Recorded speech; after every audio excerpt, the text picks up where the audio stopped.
1650 খ্রিস্টাব্দ চীনে বাণিজ্যিকভাবে চায়ের উৎপাদন শুরু হয়, আর ভারতবর্ষে এর চাষ শুরু হয় 1818 খ্রিস্টাব্দে।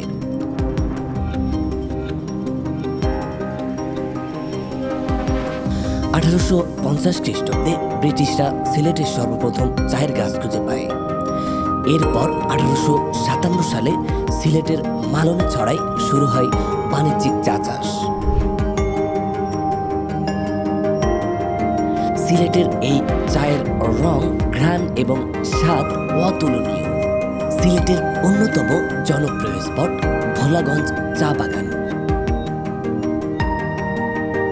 এটি দেশের অন্যতম বৃহৎ চা বাগান। চা বাগানটি প্রায় 293 হেক্টর বা 3200 একর জায়গা জুড়ে বিস্তৃত।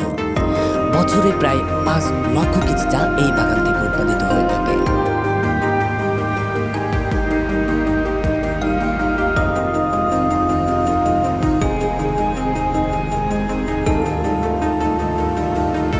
এই বাগানে হাঁটলে চোখে পড়বে কমলা, কাঁঠাল, সুপারি বাগান, ট্যাং ফল, আগর, রাবার, চন্দন সহ অনেক ঔষধি ও শোভাবর্ধক বৃক্ষ।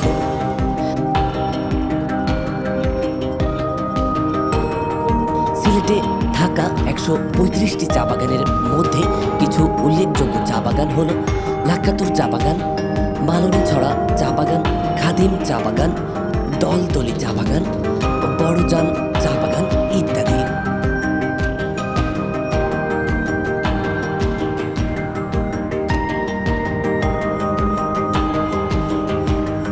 আজকের মতো এই পর্যন্তই। সকলে দোয়া করবেন, ভালো থাকবেন, সুস্থ থাকবেন। আসসালামু আলাইকুম।